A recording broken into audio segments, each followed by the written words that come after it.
ಡಿ.ಕೆ. ಶಿವಕುಮಾರ್ ಇವತ್ತಿಗೂ ಮಾತಾಡಿರಲಿಲ್ಲ, ಇವಾಗ ಮಾತಾಡ್ತಾ ಇದ್ದಾನೆ ಅವರು.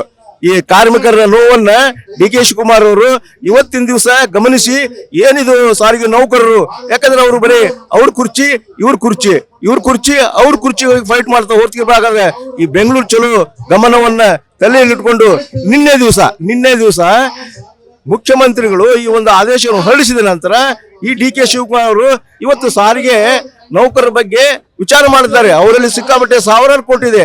ನಾವು ತಿಂಗಳ ಸಂಬಳಕ್ಕೆ ದುಡಿಯತಕ್ಕಂಥ ಸ್ವಾಮಿ, ನಮ್ಮ ಸಂಬಳವನ್ನ ನಾವು ಮನೆಗೆ ತಗೊಂಡು ಹೋಗಕ್ಕಾಗಲ್ಲ. ಸಂಬಳವನ್ನು ತೆಗೆದುಕೊಂಡು ಮನೆಗೆ ಹೋಗೋಟ್ರಲ್ಲಿ ಅಲ್ಲಲ್ಲಿ ಸಾಲ ಕೊಟ್ಟು ಎಲ್ಲ ಮನೆಗೆ ಖಾಲಿ ಕೈಯಿಂದ ಹೋಗ್ಬೇಕು. ನೀವು ವಿಮಾನದಲ್ಲಿ ಹೆಲಿಕಾಪ್ಟರ್ನಲ್ಲಿ ಹಾರಾಡ್ತೀರಾ. ದಯಮಾಡಿ ನೆಲದ ಮೇಲೆ ಅಡ್ಡಾಡುವವ್ರನ್ನ, ಬಸ್ ಅನ್ನ ಓಡಿಸೋರ್ನ, ಸಾರ್ವಜನಿಕರನ್ನ ಒಂದು ಸ್ಥಳದಿಂದ ಇನ್ನೊಂದು ಸ್ಥಳಕ್ಕೆ ಕರೆದುಕೊಂಡು ಹೋಗೋರ್ನ ಗಮನ ಇಟ್ಕೊಳ್ಳಿ ಸ್ವಾಮಿ. ಇವರೇ ನಿಮ್ಮ ಸರ್ಕಾರಕ್ಕೆ ವೋಟ್ ಹಾಕ್ಬೇಕಂದ್ರೆ ಇಡೀ ರಾಜ್ಯದ ತುಂಬಾ ಪ್ರಚಾರ ಮಾಡ್ತಾರೆ. ಇಂಥ ಸರ್ಕಾರ ನಮ್ಗೆ ಒಳ್ಳೇದು ಮಾಡ್ತು, ಅವ್ರಿಗೆ ನೀವು ವೋಟ್ ಹಾಕ್ರಿ ಮತ್ತು ಅವ್ರನ್ನ ಆರಿಸ್ತಾರ್ರಿ.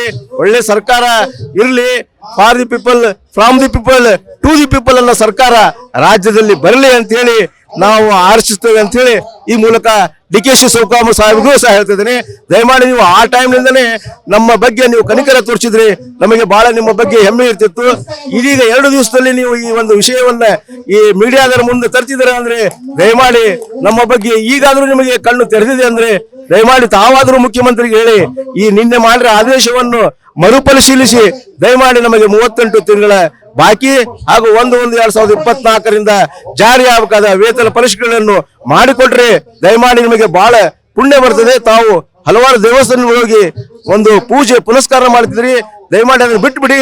ನಾವೇನಿದೆ ಸಾರಿಗೆ ನೌಕರು 1,15,000 ಜನ ನಿಮ್ಮ ಮನಸ್ಸನ್ನ, ನಿಮ್ಮ ಹೆಸರನ್ನ ನಮ್ಮ ಮನಸ್ಸಲ್ಲಿ ಇಟ್ಕೊಂಡ್ರಿ ನೀವು ಇವತ್ತಿನ ನಾಳೆ ಮುಖ್ಯಮಂತ್ರಿಗಳು ಆಗೇ ಆಗ್ತೀರಿ ಅಂತ ಹೇಳಿ ಈ ಸಂದರ್ಭದಲ್ಲಿ ನಾನು ಏನ್ರಿ ಕೊಟ್ಟಷ್ಟು ಖುಷಿ ಪಡುವಂತ ಏನ್ರಿ ಕೊಟ್ಬಿಟ್ಟವ್ರು ನಮ್ಗೆ.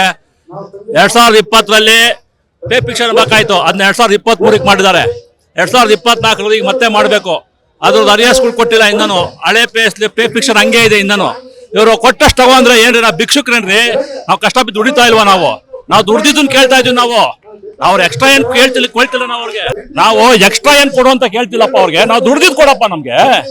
ನಾವು ದುಡ್ದಿದ್ದು ದುಡ್ಡು ನಮ್ಗೆ ಕೊಡ್ರಿ. ನಾವು ದುಡ್ದಿಲ್ವೇನ್ರಿ ಕಷ್ಟ ಬಿದ್ದು? ನಿಮ್ ಮನೆಯಿಂದ ಏನ್ ಕೊಡ್ತಿಲ್ಲ ನಮ್ಗೆ? ನಾವು ಕಷ್ಟ ಬಿದ್ದು ದುಡ್ದಿಲ್ವಾ? ಅದನ್ನ ಕೇಳ್ತಾ ಇದೀವಿ ನಾವು. ನೀವು ಕೊಟ್ಟಷ್ಟು ತಗೊಂಡ್ರೆ ಏನ್ ಅರ್ಥ? ಅದು ನಾವೇನು ಭಿಕ್ಷುಕ್ರೇನ್ರಿ ಕೊಟ್ಟಷ್ಟು ತಗೊಂಡ್ಬಿಡಕ್ ನಾವು? ಅದು ಮಾತಾಡೋದು ಕರೆಕ್ಟಾಗಿ ಮಾತಾಡ್ಬೇಕದು. ದಯವಿಟ್ಟು ನಮ್ಗೆ ಏನ್ 38 ಅರಿಯಸ್ ಇದೆಯೋ ಅದು ಫುಲ್ ಕೊಡ್ಲೇಬೇಕು. 2024 ಪೇ ಫಿಕ್ಸೇಷನ್ ಮಾಡ್ಲೇಬೇಕು. ಅದ್ ಮಾಡೋವರೆಗೂ ನಾವು ಬಿಡಲ್ಲ. ಜಂಟಿ ಸಮಿತಿಯವರು ನಮ್ಮ ಏನು ಈ ಹೋರಾಟದ ನಿರ್ಧಾರ ತಗೊಂಡಿದಾರಲ್ಲ ಅದಕ್ಕೆ ನಾವೆಲ್ಲರೂ ಬದ್ಧರಾಗಿ ನಿಲ್ತೇವೆ. ಹಾಗೂ ಈ ಬೇಡಿಕೆಗಳನ್ನ ಈಡೇರಿದರೆ ಮುಂದಿನ ದಿನಗಳಲ್ಲಿ ಸರ್ಕಾರನೇ ಇದು ಹೊಣೆಗಾರಿಕೆ ಆಗ್ತಾರೆ. ಏಕೆಪ್ಪ ಹೇಳ್ತೀನಂದ್ರೆ, ನಾನು ಸರ್ಕಾರದಲ್ಲಿ ಒಂದು ನಿರ್ಣಯ ಇಲ್ಲ ಈ ಕಾರ್ಮಿಕರಿಗೆ ಕೊಡುವಂತದ್ದು ಸವಲತ್ತುಗಳನ್ನ. ಯಾವುದಕ್ಕಾದ್ರೂ ಎಲ್ಲಕ್ಕೂ ಹಿಂದೆ ತುಳ್ಕೋತೇ ಬಂದೈತೆ. ಇಲ್ಲಿವರೆಗೂ ಯಾವ ಸರ್ಕಾರನೂ ನಮ್ಮ ಬೇಡಿಕೆಗಳನ್ನು ಇಲ್ಲಿವರೆಗೂ ಸಮರ್ಪಕವಾಗಿ ಈಡೇರಿಸಲಿಲ್ಲ.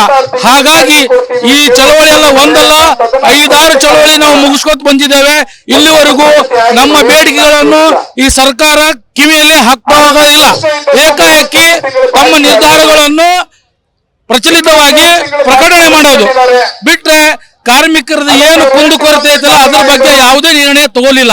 ಹಾಗಾಗಿ ಇವತ್ತು 19ನೇ ತಾರೀಕಿನಿಂದ ನಮ್ಮ ಎಲ್ಲಾ ಜಂಟಿ ಸಮಿತಿಯವರು ಏನು ನಿರ್ಣಯ ತಗೋತಾರಲ್ಲ ಅದ್ರ ಮೇಲೆ ನಮ್ಮ ಬದ್ಧರಾಗಿರ್ತೀವಿ. ಮುಂದಿನ ದಿನಗಳಲ್ಲಿ ನಾವು ಹೋರಾಟ ಮಾಡಕ್ಕೂ ಸಿದ್ಧರಾಗಿದ್ದೇವೆ. ಯಾಕಂದ್ರೆ